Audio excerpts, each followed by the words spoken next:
जय श्री कृष्णा। राधे राधे। आप सभी को सावन पूर्णिमा और रक्षाबंधन की हार्दिक शुभकामनाएं। हिंदू धर्म में पूर्णिमा का बहुत ही विशेष महत्व माना गया है।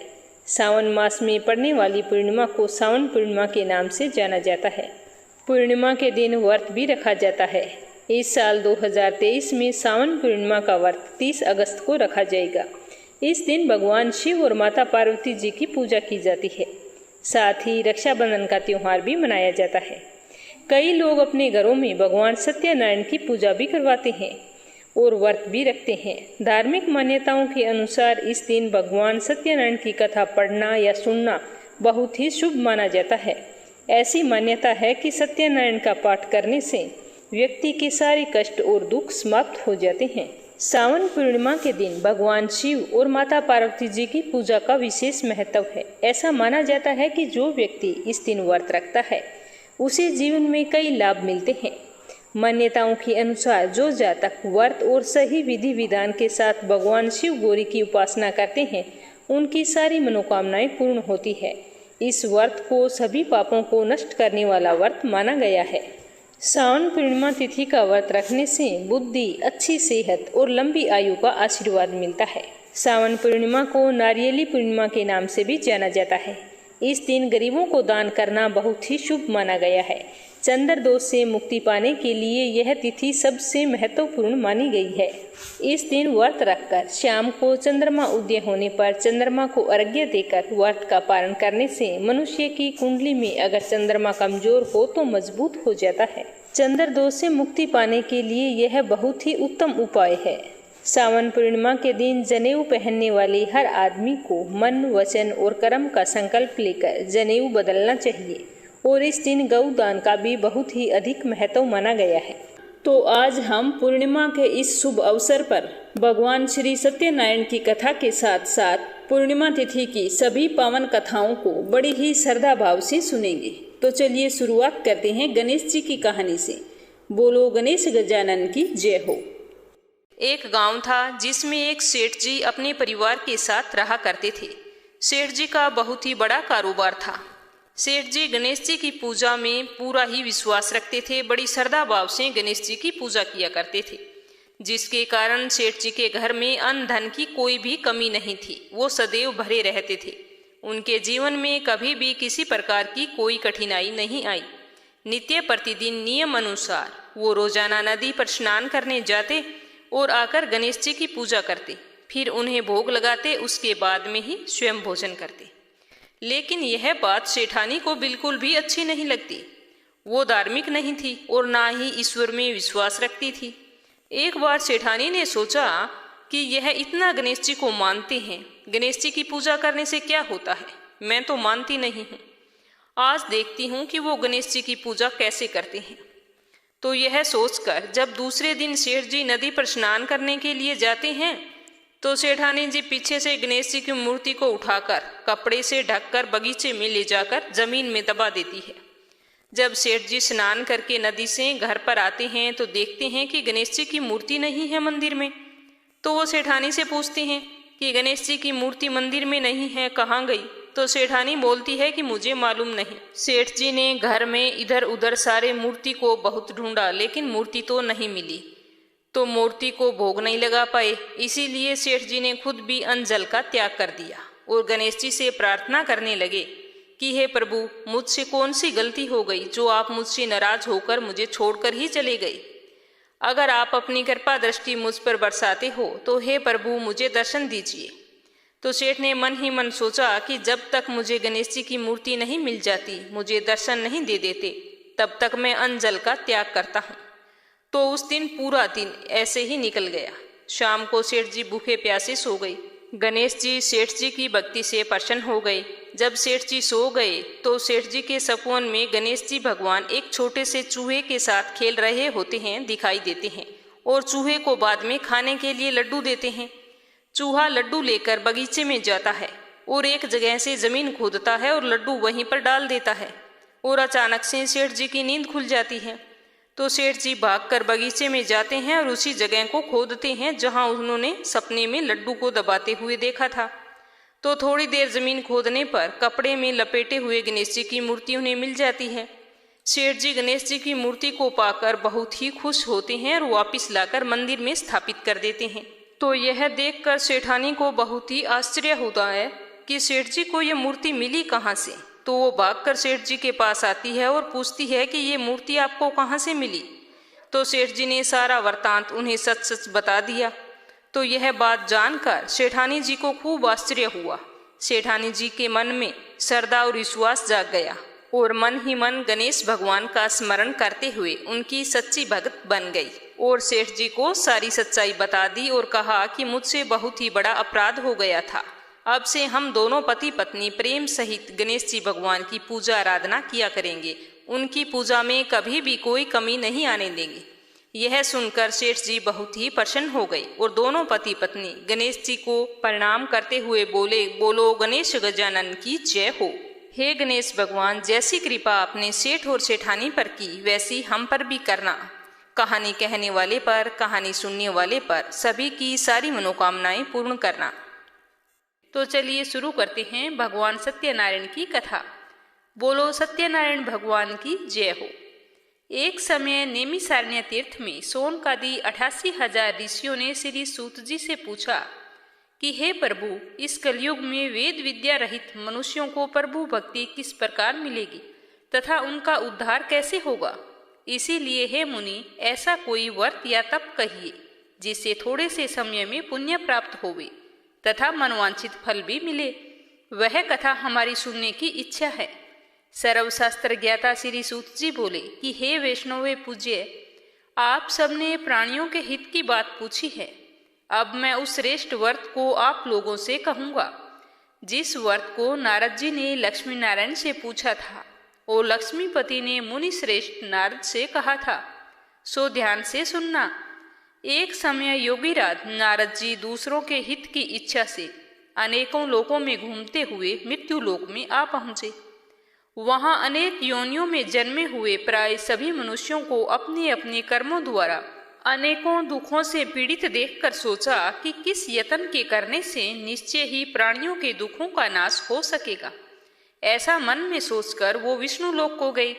वहां श्वेत वर्ण और 4 भुजाओं वाले देवों के ईश नारायण को देखकर, जिनके हाथों में चक्कर, शंख, गदा तथा पदन थे तथा वनमाला पहने हुए थे, स्तुति करने लगे कि हे भगवान, आप अत्यंत शक्ति से संपन्न हैं। मन तथा वाणी आपको पा नहीं सकती। आपका आदि मध्य अंत नहीं है। आप निर्गुण स्वरूप सृष्टि के अधिभूत व भक्तों के दुखों को नष्ट करने वाले हो। आपको मेरा बारंबार नमस्कार। नारद जी से इस प्रकार की स्तुति सुनकर विष्णु भगवान बोले कि हे मुनि श्रेष्ठ, आपके मन में क्या है? आपका किस काम के लिए आगमन हुआ है? निसंकोच कहो। तब नारद मुनि बोले, मृत्यु लोक में सब मनुष्य जो अनेक योनियों में पैदा हुए हैं, वे अपने अपने कर्मों के द्वारा अनेक प्रकार के दुखों से दुखी हो रहे हैं। हे नाथ, अगर आप मुझ पर दया रखते हो तो बताओ कि उन मनुष्यों के दुख जो हैं, जो थोड़े से प्रयत्न से ही कैसे दूर हो सकते हैं। श्री भगवान जी बोले कि हे नारद, मनुष्यों की भलाई के लिए तुमने यह बहुत ही अच्छी बात पूछी है। जिस काम के करने से मनुष्य मोह छूट जाता है वह मैं कहता हूँ। सुनो, बहुत ही पुण्य देने वाला स्वर्ग तथा मृत्यु लोक दोनों में एक दुर्लभ उत्तम व्रत है। आज मैं प्रेमवश होकर तुमसे कहता हूँ, सत्यनारायण का यह व्रत अच्छी तरह विधि पूर्वक करके मनुष्य आयु प्रांत यहाँ से सुख भोग कर मरने पर मोक्ष को प्राप्त होता है।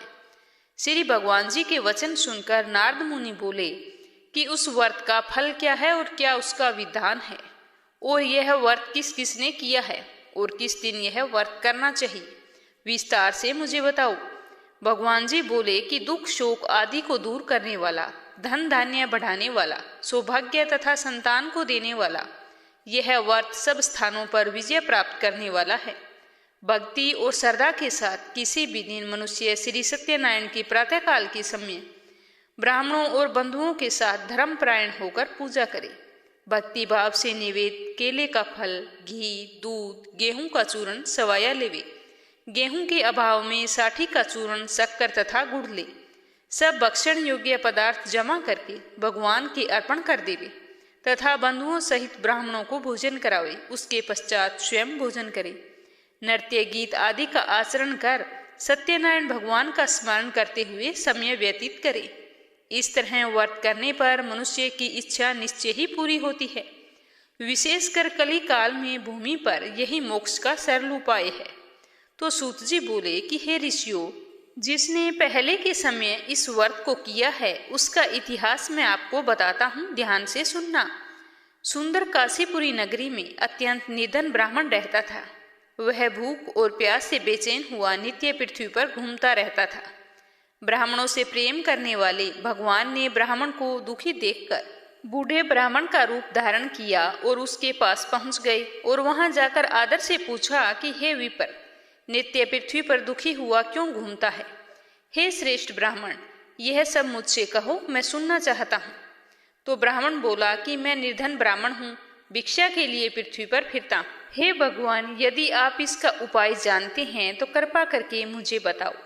वृद्ध ब्राह्मण बोला कि सत्यनारायण भगवान का व्रत मनवांछित फल देने वाला है, इसीलिए तुम हे ब्राह्मण उनका व्रत कर और पूजन कर, जिसके करने से मनुष्य सब दुखों से मुक्त होता है। ब्राह्मण को व्रत का सारा विधान बतलाकर बूढ़े ब्राह्मण का रूप धारण करने वाले सत्यनारायण भगवान वहां से अंतर्ध्यान हो गए। जिस व्रत को वृद्ध ब्राह्मण ने बतलाया था, मैं उस व्रत को अवश्य करूंगा, यह निश्चय करके वह घर आ गया। उसे रात को नींद भी नहीं आई। वह सुबह सवेरे जल्दी उठकर सत्यनारायण के व्रत का निश्चय करके भिक्षा के लिए चला गया।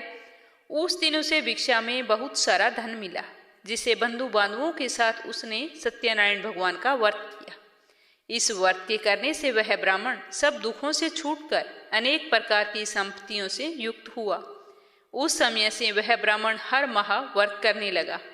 इस तरह सत्यनारायण भगवान के इस व्रत को जो करेगा वह मनुष्य सब दुखों से छूट जाएगा। इस तरह नारद जी से नारायण का कहा हुआ यह व्रत मैंने तुमसे कहा है। हे विप्रो, मैं अब और क्या कहूँ? तो ऋषि बोले कि हे मुनीश्वर, संसार में इस ब्राह्मण से सुनकर किस किसने इस व्रत को किया था वह हम सब सुनना चाहते हैं। इसके लिए हमारे मन में श्रद्धा है। सूत जी बोले कि हे मुनियों, जिसने उस ब्राह्मण से सुनकर व्रत को किया है वह सब सुनो। एक समय वह ब्राह्मण धन और ऐश्वर्य के अनुसार बंधु बांधवों के साथ व्रत करने को तैयार हुआ। उसी समय एक लकड़ी बेचने वाला बूढ़ा आदमी वहां आया और लकड़ियों के गट्ठर को बाहर रखकर ब्राह्मण के मकान में गया। प्यास से दुखी लकड़हारा उनको व्रत करते देखकर ब्राह्मण को नमस्कार करके कहने लगा कि यह आप क्या कर रहे हैं और इसके करने से क्या फल मिलता है, कृपा करके आप मुझे बताओ। तो ब्राह्मण ने कहा कि यह सब मनोकामनाओं को पूरा करने वाला सत्यनारायण भगवान का अति उत्तम व्रत है।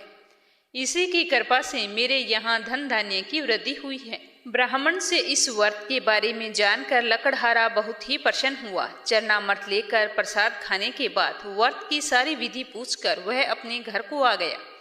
लकड़हारे ने अपने मन में इस प्रकार संकल्प किया कि आज गांव में लकड़ी बेचने से जो भी धन मिलेगा उसी से मैं सत्यनारायण देव का उत्तम व्रत करूंगा। यह मन में विचार करके वह बूढ़ा लकड़हारा लकड़ियों का गट्ठर अपने सिर पर रखकर उस नगर में गया जहां धनवान लोग रहते थे। तो उस रोज वहां उसे लकड़ियों के दाम हमेशा से चौगुने मिले। तब वह बूढ़ा लकड़हारा दाम लेकर बहुत ही खुश हुआ। पके केले, फल, शक्कर, घी, दूध, दही और गेहूं का चूर्ण, सत्यनारायण भगवान व्रत की सारी सामग्रियां लेकर अपने घर आ गया। फिर उसने अपने भाइयों को बुलाकर विधि के साथ भगवान जी का पूजन और व्रत किया। उस व्रत के प्रभाव से वह बूढ़ा लकड़हारा धन, पुत्र आदि से युक्त हुआ और संसार के समस्त सुखों को भोगकर वैकुंठ को चला गया। फिर सूत जी कहते हैं कि हे श्रेष्ठ मुनियों, अब मैं आगे की कथा कहता हूँ, सुनो। पहले के समय में उल्कामुख नाम का एक बुद्धिमान राजा था। वह सत्यवक्ता और जितेंद्रिय था। प्रतिदिन देव स्थानों पर जाता था तथा गरीबों को धन देकर उनके कष्ट दूर करता था। उसकी पत्नी कमल के समान मुख वाली और सती साध्वी थी। भद्रशिला नदी के तट पर उन दोनों ने श्री सत्यनारायण भगवान का व्रत किया। उस समय में वहां एक साधु वेश्य आया। उसके पास व्यापार के लिए बहुत सारा धन था। वह नाव को किनारे पर ठहराकर राजा के पास आ गया और राजा को व्रत करते हुए देखकर विनय के साथ पूछने लगा कि हे राजन, भक्ति युक्त चित्त से आप यह क्या कर रहे हैं? मेरी सुनने की इच्छा है, सो आप मुझे बतलाइए। तो राजा बोले कि हे साधु, अपने बंधु बांधवों के साथ पुत्र आदि की प्राप्ति के लिए यह महाशक्तिवान सत्यनारायण भगवान का व्रत और पूजन किया जा रहा है। राजा के वचन सुनकर साधु आदर से बोला कि हे राजन, मुझे इसका सारा विधान बताओ। मैं भी आपके कथा अनुसार इस व्रत को करूंगा, क्योंकि मेरे भी कोई संतान नहीं है और मुझे विश्वास है कि निश्चय ही होगी। राजा से व्रत का सारा विधान सुनकर व्यापार से निवृत्त होकर वह आनंद के साथ घर आ गया। साधु ने अपनी पत्नी से संतान देने वाले उस उत्तम व्रत के बारे में बताया और कहा कि जब मेरे एक संतान होगी तब मैं इस व्रत को अवश्य करूंगा। साधु ने ऐसे वचन अपनी पत्नी लीलावती से कहे थे। एक दिन उसकी पत्नी लीलावती पति के साथ आनंदित हो सांसारिक धर्म में प्रवृत्त होकर सत्यनारायण भगवान की कृपा से गर्भवती हो गई और 10वें महीने उसने बहुत ही सुंदर कन्या को जन्म दिया। वह कन्या दिनों दिन इस तरह बढ़ने लगी जैसे शुक्ल पक्ष का चंद्रमा बढ़ता हो। कन्या का नाम कलावती रखा गया। एक दिन लीलावती ने बड़े ही मीठे शब्दों में अपने पति से कहा कि आपने जो व्रत का संकल्प लिया था कि जब मेरी संतान होगी तो मैं सत्यदेव भगवान का व्रत करूंगा, तो आप अब उसे करिए। तो साधु बोला कि हे प्रिय, इसके विवाह पर करूंगा। ऐसा कहकर टाल दिया और इस प्रकार अपनी पत्नी को आश्वासन देकर वह नगर को चला गया। कलावती पितृगृह में वृद्धि को प्राप्त हो गई। साधु ने जब नगर में सखियों के साथ अपनी पुत्री को देखा तो तुरंत दूत बुलाकर कहा कि मेरी पुत्री के वास्ते कोई सुयोग्य वर देखकर लाओ। साधु की आज्ञा पाकर दूत कंचन नगर पहुंचा और वहां पर बड़ी खोज करके देखभाल कर लड़की के लिए एक सुयोग्य वाणिक पुत्र को ले आया। उस सुयोग्य लड़के को देखकर साधु ने अपने बंधु बांधवों सहित प्रसन्नचित हो अपनी पुत्री का विवाह उसके साथ कर दिया, किंतु दुर्भाग्य से विवाह के समय भी उस व्रत को करना भूल गया। तो श्री सत्यनारायण भगवान क्रोधित हो गए और श्राप दिया कि तुम्हें दारुण दुख प्राप्त होगा। अपने कार्य में कुशल साधु बनिया जमाता सहित समुद्र के समीप स्थित रतनपुर नगर में गया और वहां दोनों ससुर जमाई चंद्रकेतु राजा के उस नगर में व्यापार करने लगे। एक रोज भगवान सत्यनारायण की माया से प्रेरित कोई चोर राजा का धन चुराकर भागा जा रहा था, किंतु राजा के दूतों को आता देखकर चोर ने घबराकर भागते हुए राजा के धन को चुपचाप वहीं छुपा दिया जहां वो ससुर जमाई ठहरे हुए थे।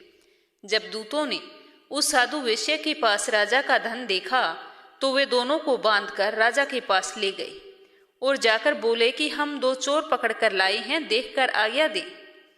तब राजा ने आज्ञा दी कि उन्हें कठोर कारावास में डाल दिया जाए और उसका सब धन छीन लिया जाए। सत्यनारायण भगवान के श्राप द्वारा उसकी पत्नी भी घर पर बहुत ही दुखी हुई। घर पर जो धन रखा था वो चोर चुरा कर ले गए। शारीरिक व मानसिक पीड़ा तथा भूख प्यास से अति दुखी हो अन्न की चिंता में कलावती एक दिन एक ब्राह्मण के घर गई। वहां उसने सत्यनारायण भगवान का व्रत होते हुए देखा तो उसने वहां पर कथा सुनी और फिर प्रसाद लेकर रात को घर आ गई। तो माता ने कलावती से पूछा कि हे पुत्री, अब तक तुम कहाँ थी और तेरे मन में क्या है? तब कलावती बोली कि हे माता, मैं एक ब्राह्मण के घर श्री सत्यनारायण भगवान का व्रत होते देखा है, वहीं पर कथा सुन रही थी और प्रसाद खाकर घर आ गई हूँ। तो कन्या के वचन सुनकर लीलावती भगवान के पूजन की तैयारी करने लगी। लीलावती ने परिवार और बंधु बांधवों सहित सत्यनारायण भगवान का पूजन किया और वर मांगा कि मेरे पति और दामाद शीघ्र घर आ जावें। साथ ही प्रार्थना की कि हम सबका अपराध क्षमा करो। तो सत्यनारायण भगवान उसके इस व्रत से संतुष्ट हो गए और राजा चंद्रकेतु को सपोन में दर्शन देकर कहा कि हे राजन, दोनों वेश्यों को प्रातः ही छोड़ दो और उनका जो तुमने धन लिया है वो दे दो, नहीं तो मैं तेरा धन राज्य पुत्र आदि सब नष्ट कर दूंगा। राजा से ऐसे वचन कहकर भगवान अंतर्ध्यान हो गए। प्रातःकाल राजा चंद्रकेतु ने सभा में अपना सपोन सुनाया। फिर दोनों वाणिक पुत्रों को कैद से मुक्त करके सभा में बुलाया। दोनों ने आते ही राजा को नमस्कार किया। तो राजा ने बड़े ही मीठे शब्दों में कहा कि हे महानुभावों, तुम्हें भावीवश ऐसा कठिन दुख प्राप्त हुआ है, अब तुम्हें कोई भय नहीं। ऐसा कहकर राजा ने उनको नए नए वस्त्र आभूषण पहनाए और उनका जितना धन लिया था उससे दुगना धन देकर आदर सहित विदा कर दिया। तब दोनों वेश्ये अपने घर को चल दिए।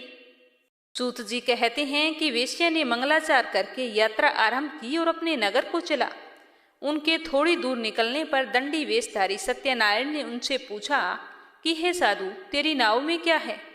तो अभिमानी वाणिक हंसता हुआ बोला कि हे दंडी, आप क्यों पूछते हो? क्या धन लेने की इच्छा है? मेरी नाव में तो बेल और पत्ते भरे हैं। तो वेश्या का इतना कठोर वचन सुनकर भगवान ने कहा कि तुम्हारा वचन सत्य हो।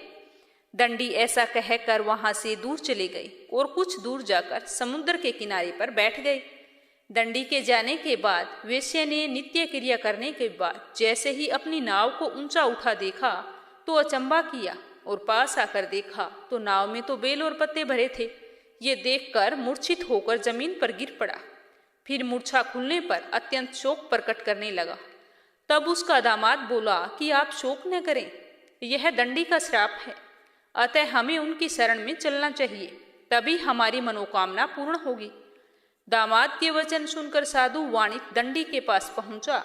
अत्यंत भक्ति भाव से नमस्कार करके बोला कि हे भगवान, आपकी माया से मोहित ब्रह्मा आदि भी आपके रूप को नहीं जानते, तब मैं अज्ञानी कैसे जान सकता हूँ? आप प्रसन्न होइए, मैं सामर्थ्य के अनुसार आपकी पूजा करूँगा। आप मेरी रक्षा करो और पहले के समान मेरी नौका में धन भर दो। तो उसके भक्तियुक्त वचन सुनकर भगवान प्रसन्न होकर उसकी इच्छा अनुसार वर देकर अंतर्ध्यान हो गए। तब उन्होंने नाव को देखा तो नाव तो धन से परिपूर्ण थी। फिर वो भगवान सत्यनारायण का पूजन करके अपने जवाई के साथ नगर को चला। अपने नगर के निकट पहुंचा तब दूत को घर भेजा। दूत ने साधु के घर जाकर उसकी पत्नी को नमस्कार करके कहा कि साधु अपने जवाई के साथ इस नगर के समीप आ गए हैं। ऐसा वचन सुनकर साधु की पत्नी बहुत ही खुश हुई और बड़ी ही खुशी के साथ सत्यदेव भगवान का पूजन किया और अपनी पुत्री से कहा कि मैं अपने पति के दर्शन के लिए जा रही हूँ, तू उस कार्य पूर्ण करके शीघ्र ही आ जाना। तो माता के ऐसे वचन सुनकर कलावती प्रसाद को छोड़कर पति के दर्शन करने के लिए गई। प्रसाद की अवज्ञा के कारण सत्यदेव भगवान फिर रुष्ट हो गई। उसके पति को नाव सहित पानी में डुबो दिया। कलावती अपने पति को ना देखकर रोती हुई जमीन पर गिर पड़ी। इस तरह से नौका को डूबा हुआ तथा कन्या को रोता हुआ देखकर साधु दुखी होकर बोला कि हे प्रभु, मुझसे या मेरे परिवार से जो भी कोई भूल हुई है उसे क्षमा करो। उसके दीन वचन सुनकर सत्यदेव भगवान प्रसन्न हो गई और आकाशवाणी हुई कि हे साधु, तेरी कन्या मेरे प्रसाद को छोड़कर आई है, इसीलिए इसका पति अदृश्य हुआ है। यदि वह घर जाकर प्रसाद खाकर लौटे तो इसे इसका पति अवश्य मिलेगा। तो ऐसी आकाशवाणी सुनकर कलावती जल्दी से अपने घर गई और पूजा करके प्रसाद खाया। फिर आकर पति के दर्शन किए। तत्पश्चात साधु ने बंधु बांधुओं सहित सत्यदेव भगवान का विधि पूर्वक पूजन किया और उसके बाद से वह प्रत्येक पूर्णिमा को सत्यनारायण भगवान का पूजन करता और व्रत रखता, साथ ही कथा भी करता। फिर इस लोक का सुख भोग कर अंत में स्वर्ग लोक को गया। फिर सूत जी बोले कि हे ऋषियों, मैं और भी कथा कहता हूँ, सुनो। प्रजा पालन में लीन तुंग ध्वज नाम का एक राजा था। उसने भी भगवान का प्रसाद त्याग कर बहुत ही दुख पाया था।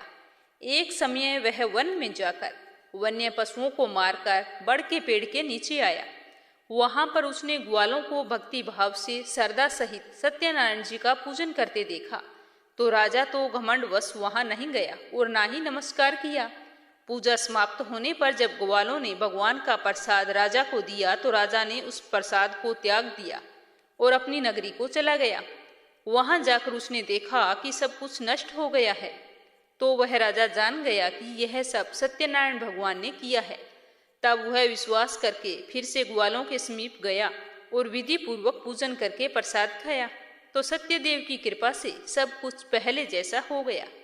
फिर दीर्घ काल तक सुख भोग कर मरने पर स्वर्ग लोक को गया।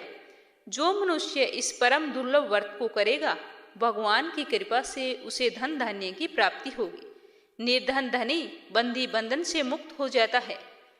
संतानहीनों को संतान की प्राप्ति होती है तथा सब मनोरथ पूर्ण होकर अंत में वैकुंठ धाम को जाता है। जिन्होंने पहले इस व्रत को किया था, अब उसके दूसरे जन्म की कथा कहता हूँ। अवृद्धस्तानंद ब्राह्मण ने सुदामा का जन्म लेकर मोक्ष को पाया। उल्कामुख नाम का राजा दशरथ होकर बैकुंठ को प्राप्त हुआ। साधु वेश्य ने मोर ध्वज बनकर अपने पुत्र को आरे से चीरकर मोक्ष को प्राप्त किया। महाराज तुंगध्वज ने स्वयंभू होकर भगवान में भक्ति युक्त कर्म करके मोक्ष को पाया। बोलो सत्यनारायण भगवान की जय हो। बोलो विष्णु भगवान की जय हो। बोलो श्री हरि विष्णु की जय हो। द्वापर युग में एक बार यशोदा मैया ने श्री कृष्ण से कहा कि तुम सारे संसार के उत्पादन करता पालनहारी हो। कोई ऐसा व्रत बताओ जिसके करने से मृत्यु लोक में स्त्रियों को विधवा होने का भय ना रहे तथा वह व्रत मनुष्य की सभी मनोकामनाएं पूर्ण करने वाला हो। तो श्री कृष्ण भगवान बोले कि महिलाओं को सौभाग्य की प्राप्ति के लिए 32 पूर्णिमाओं का व्रत करना चाहिए। यह व्रत अचल सौभाग्य देने वाला और भगवान शिव के प्रति मनुष्य मात्र की भक्ति को बढ़ाने वाला है। यशोदा जी कहने लगी कि इस व्रत को मृत्यु लोक में किसने किया था? तो श्री कृष्ण भगवान बोले कि मैं तुम्हें एक कथा सुनाता हूँ, ध्यान से सुनना। इस भूमंडल पर अनेक प्रकार के रत्नों से परिपूर्ण कातिका नाम की एक नगरी थी। वहां चंद्रहास नामक राजा राज्य करता था। उसी नगर में धनेश्वर नाम का एक ब्राह्मण भी रहता था। उसकी पत्नी बहुत ही सुंदर थी, जिसका नाम रूपवती था। दोनों उस नगरी में बड़े ही प्रेम पूर्वक रहते थे। उनके घर में धन धान्य की कोई कमी नहीं थी, परंतु उनको सबसे बड़ा दुख था कि उनके कोई संतान नहीं थी। एक समय उस नगर में एक बड़ा योगी आया। वह योगी उस ब्राह्मण के घर को छोड़कर अन्य सभी घरों से भिक्षा लाकर भोजन किया करता था। वह रूपवती से कभी भी भिक्षा नहीं लेता था। एक दिन वह योगी रूपवती से भिक्षा ना लेकर किसी अन्य घर से भिक्षा लेकर गंगा किनारे जाकर प्रेम पूर्वक खा रहा था। तब धनेश्वर ने योगी को ऐसा करते हुए देख लिया। अपनी भिक्षा के अनादर से दुखी होकर धनेश्वर योगी से कहता है कि आप सब घरों से भिक्षा लेते हो, लेकिन मेरे घर से कभी भी भिक्षा नहीं लेते। इसका क्या कारण है? आज तो आपको मुझे बताना ही पड़ेगा। तो योगी ने कहा कि निसंतान के घर की भीख पतितों के अन्न के समान होती है, और जो पतितों का अन्न खाता है वह भी पतित हो जाता है। क्योंकि तुम्हारे संतान नहीं है, इसीलिए मैं पतित हो जाने के भय से तुम्हारे घर से भिक्षा नहीं लेता हूँ, और कोई बात नहीं। तो धनेश्वर यह बात जानकर बहुत ही दुखी हुआ और दोनों हाथ जोड़कर योगी के पैरों में गिर पड़ा और कहने लगा कि यदि ऐसा है तो आप ही मुझे पुत्र प्राप्ति का कोई उपाय बताएं। तुम सब कुछ जानने वाले हो, तुम मुझ पर कृपा करो। धन की मेरे घर में कोई कमी नहीं है, लेकिन संतान न होने के कारण मैं बहुत ही दुखी रहता हूँ। आप मेरे इस दुख का हरण करें। ऐसा कहते हुए वह रोने लगा। यह सुनकर योगी ने कहा कि तुम्हें चंडी की आराधना करनी चाहिए, इससे तुम्हारी मनोकामना अवश्य पूर्ण होगी। तो ब्राह्मण खुशी खुशी घर आ गया और आकर अपनी पत्नी को सारी बात बताई और फिर स्वयं वन में तपस्या के लिए चला गया। वहां जाकर उसने चंडी की उपासना शुरू कर दी और व्रत भी किए। चंडी ने 16वें दिन उसको सपवन में दर्शन दिया और कहा कि तुम्हारे यहाँ पुत्र होगा, परंतु 16 वर्ष की आयु में ही उसकी मृत्यु हो जाएगी। यदि वह दोनों स्त्री पुरुष 32 पूर्णिमाओं का व्रत विधि पूर्वक करेंगे तो वह दीर्घायु हो जाएगा। जितनी उनकी सामर्थ्य है, आटे के दिए बनाकर शिवजी भगवान का पूजन करना, परंतु पूर्णिमा के व्रत 32 होने चाहिए, इस बात का ध्यान रखना चाहिए। आज तुम्हें प्रातःकाल होने पर इसी स्थान के समीप एक आम का वृक्ष दिखाई देगा। उस वृक्ष पर चढ़कर फल तोड़कर शीघ्र अपने घर चले जाना और अपनी पत्नी को सारा वृतांत बताना कि ऋतु स्नान करने के बाद वे स्वच्छ होकर श्री शंकर भगवान का ध्यान करके उस फल को खा ले। तब वह भगवान शंकर की कृपा से गर्भवती हो जाएगी। जब वह प्रातः ब्राह्मण उठा तो उसने उसी स्थान पर एक आम का वृक्ष देखा। उसे देखकर उसे बहुत ही खुशी हुई कि सपवन तो मेरा सत्य था। तभी उसने देखा कि उस आम के वृक्ष पर बहुत ही सुंदर फल लगा हुआ था। उस ब्राह्मण ने आम के वृक्ष पर चढ़कर फल को तोड़ने का प्रयास किया, परंतु वह असफल रहा। कई बार कोशिश की पर वह नहीं चढ़ पाया। तब ब्राह्मण को बहुत ही चिंता हुई कि अगर मैं यह फल नहीं तोड़ पाया तो फिर मेरे सपोन का और मेरी पूजा का क्या फायदा होगा। तो वह विघ्न विनाशक श्री गणेश जी की वंदना करके कहने लगा कि हे गणेश भगवान, मुझ पर कृपा करो, इतनी शक्ति दो कि मैं मेरे मनोरथ को पूरा कर सकूं। इस प्रकार से गणेश जी की प्रार्थना करके पेड़ पर चढ़ने की कोशिश की तो वह सफल हो गया चढ़ने में। तो उसने उस सुंदर आम के फल को तोड़ लिया और ब्राह्मण उसे तोड़कर जल्दी जल्दी जाकर वह फल अपनी पत्नी को दे दिया और साथ ही सपोन वाली बात भी उसे बता दी। तो उसकी पत्नी ने अपने पति के कहे अनुसार उस फल को खा लिया। तो भगवान शंकर की कृपा से वो गर्भवती हो गई। देवी जी की असीम कृपा से 9 महीने बाद ब्राह्मणी ने एक बहुत ही सुंदर पुत्र को जन्म दिया। उसका नाम था देवीदास। बालक शुक्ल पक्ष के चंद्रमा की भांति अपने पिता के घर में बड़ा होने लगा। भगवान की कृपा से वह बालक बहुत ही सुंदर, सुशील, विद्या पढ़ने में बहुत ही निपुण था। दुर्गा जी की आज्ञा अनुसार उसकी माता ने 32 पूर्णमासी का व्रत रखना शुरू कर दिया था ताकि उसका पुत्र बड़ी आयु वाला हो जाए। 16वां वर्ष लगते ही देवीदास के माता पिता को बहुत ही चिंता हुई कि कहीं उनका पुत्र इस वर्ष मृत्यु को प्राप्त ना हो जाए। तो उन्होंने अपने मन में विचार किया कि अगर इसकी मृत्यु हमारी आंखों के सामने हुई तो हम कैसे सहन करेंगे। इसीलिए उन्होंने देवीदास के मामा को बुलाया और कहा कि हमारी एक बहुत बड़ी इच्छा है। देवीदास को 1 वर्ष तक काशी में जाकर विद्या का अध्ययन करवाना है और कभी उसे अकेला नहीं छोड़ना। इसीलिए तुम इसके साथ चले जाओ और 1 वर्ष के पश्चात इसे वापस ले आना। तो उसके मामा ने कहा ठीक है, जैसा आप कहोगे मैं वैसा ही करूँगा। तो उसके माता पिता ने देवीदास को एक घोड़े पर बैठाकर खाने पीने का सारा प्रबंध कर मामा के साथ विदा कर दिया। परंतु यह बात उन्होंने मामा को या किसी और को नहीं बताई। मामा भांजे के चले जाने के बाद धनेश्वर अपनी पत्नी के साथ माता भगवती के सामने मंगल कामना तथा दीर्घायु के लिए भगवती की आराधना करने लगी। पूर्णमासी के व्रत तो शुरू किए हुए थे, तो इस प्रकार बराबर उन्होंने 32 पूर्णमासी के व्रतों को उन्होंने पूरा कर दी। उधर वो मामा भांजे घर से चलने के बाद कुछ दिनों बाद एक गांव में रात बिताने के लिए ठहरे। जहां पर वो ठहरे थे वहां पर ब्राह्मण की एक सुंदर लड़की का विवाह होने वाला था। जिस धर्मशाला में वर और बारात के बाकी लोग रुके हुए थे, उसी धर्मशाला में देवीदास और उसके मामा ठहर गए। उधर कन्या को तेल आदि चढ़ाने के बाद जब लगन का समय आया तो वर की तबीयत खराब हो गई। वर के पिता ने अपने परिवार वालों से विचार विमर्श करके कहा कि यह देवीदास मेरे पुत्र जैसा है, मैं इसके साथ एक बार लगन करवा देता हूँ और बाकी सारे कार्य बाद में मेरे बेटे के साथ पूरे हो जाएंगे। ऐसा कहने के बाद वर का पिता देवीदास को मांगने के लिए उसके मामा के पास गया और उन्हें सारी बात बताई। तो देवीदास के मामा ने कहा कि कन्यादान में जो कुछ मिलेगा वो सब हमें दे देना है। तो वर के पिता ने बात स्वीकार कर ली। इसके बाद देवीदास का विवाह उस कन्या के साथ संपन्न हो गया। इसके बाद देवीदास और उसकी पत्नी को भोजन परोसा गया तो देवीदास भोजन ना कर सका। वो मन ही मन विचार करने लगा कि ना जाने यह किसकी पत्नी होगी, मैंने ये क्या कर दिया। यह सोचकर उसकी आंखों में आंसू आ गए। तब वधू ने पूछा कि क्या बात है, आप इतने उदास क्यों हैं। तब उसने सारी बातें उसको बता दी।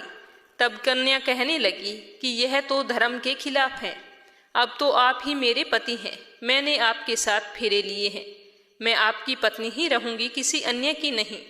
तब देवीदास ने कहा कि ऐसा मत करिए, क्योंकि मेरी आयु बहुत कम है, मेरे बाद आपका क्या होगा। लेकिन उसकी पत्नी नहीं मानी, बोली स्वामी आप भोजन कीजिए। दोनों रात में सोने के लिए चले गए। सुबह देवीदास ने पत्नी को 4 नगों से जड़ी एक अंगूठी और एक रुमाल दिया और कहा कि इसे लो और संकेत समझकर स्थिर चित्त हो जाओ और मेरे मरण और जीवन जानने के लिए एक पुष्प वाटिका बना लो, उसमें सुगंधी वाली एक नवमल्लिका लगा लो, उसे प्रतिदिन जल से सिंचा करना और आनंद के साथ खेलो कूदो। जिस समय और जिस दिन मेरे प्राणों का अंत होगा उस दिन ये फूल सूख जाएंगे और जब ये फिर से हरे भरे हो जाएं तो जान लेना कि मैं जीवित हूँ। यह समझाकर वो वहां से चला गया। इसके बाद जब विदाई का समय आया तो वह पहले वाला दूल्हा और बाकी के बाराती मंडप में आए तो कन्या ने उसे देखकर कहा कि पिताजी, ये मेरा पति नहीं है।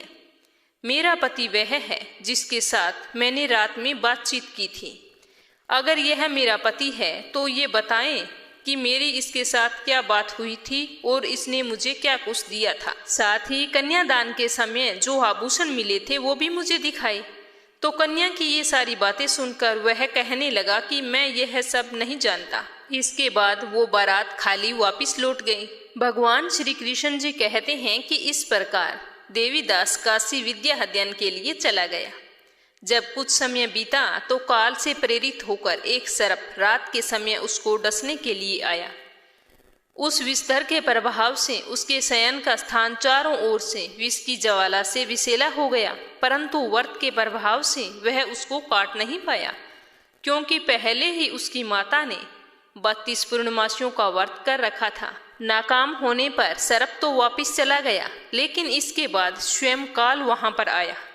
उसने उसके शरीर से प्राणों को निकालने की कोशिश की, जिससे वह बेहोश होकर पृथ्वी पर गिर पड़ा। भगवान की कृपा से उसी समय माता पार्वती भगवान शंकर के साथ वहां से गुजर रही थी, तो उसको बेहोश दशा में देखकर पार्वती जी ने भगवान से प्रार्थना की कि इस बालक की माता ने पहले ही 32 पूर्णमासियों का व्रत पूरा कर लिया है, आप उसे प्राण दान दें। तो इस प्रकार भगवान शिव उसको प्राण दान दे देते हैं। पूर्णिमा व्रत के प्रभाव से काल को भी पीछे हटना पड़ा। देवीदास स्वस्थ होकर बैठ गया। उधर उसकी पत्नी उस काल की प्रतीक्षा किया करती थी। जब उसने देखा कि उस पुष्प वाटिका में सारे फूल सूख गए हैं तो उसको बहुत ही हैरानी हुई, लेकिन जब वाटिका फिर से हरी भरी हुई तो वह जान गई कि उसके पति को कुछ भी नहीं हुआ। यह देखकर वह बहुत खुश हुई और मन ही मन कहने लगी कि मेरे पति जिंदा हैं। फिर उसने अपने पिता से कहा कि पिताजी, मेरे पति जिंदा हैं, आप उन्हें खोज कर लाएं। तो पिताजी ने कहा कि ठीक है। उधर 16वां साल पूरा हो गया था तो देवीदास अपने मामा के साथ काशी से वापिस आ रहा था।